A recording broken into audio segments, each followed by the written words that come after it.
So ano sa mga boss, may ginagawa na naman tayong PCX, bali 160cc. Bali nakabaklas na nga pala ito mga boss. Dahil may problema siya, yung kanyang water pump, sira.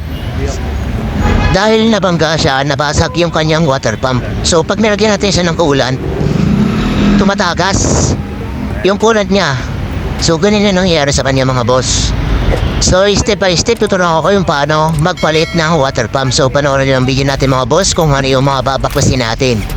So ang muna natin tatanggalin dito yung mga tornilyo ng radiator. Tapos ito yung tatanggalin yung sa may fuel line, sa may injector. Kahit hindi nyo nabaklasin yung throttle body mga boss, madudukot nyo yan. Ganito lang discarding ginawa ko para kung sakali mas mabilis. Napunti lang yung inyong babaklasin. So panoorin din ang video natin mga boss. Thank you.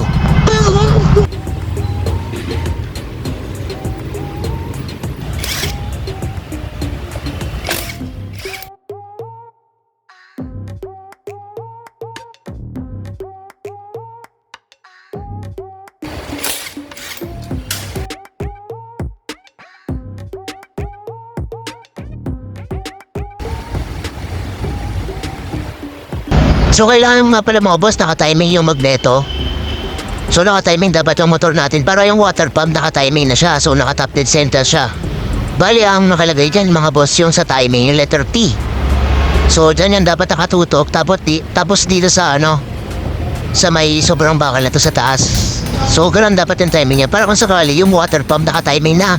Pag naka-timing kasi yun, mabilis nyo mapasok yung water pump pag binalik nyo na yung water pump.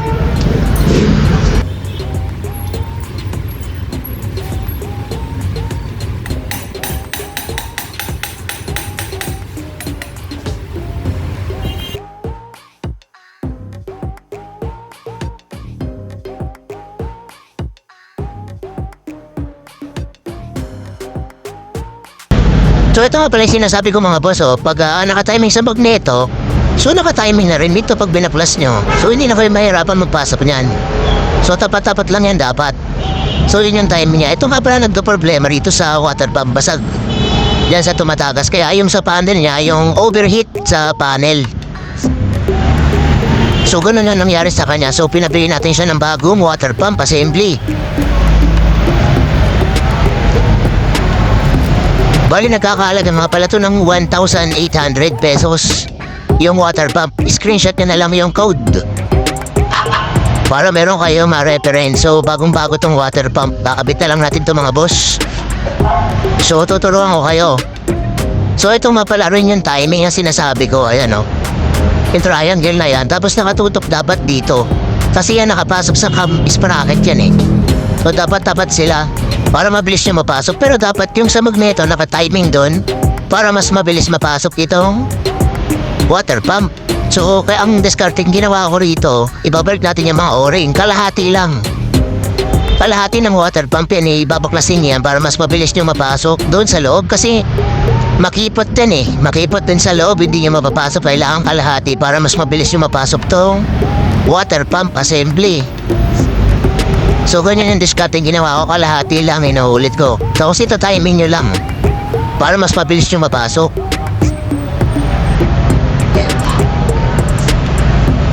So ganyan yung ginawa natin.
So ay na nga pala ito mga boss, bari nag-bleed tayo ng coolant dito para mawala yung mga bubbles.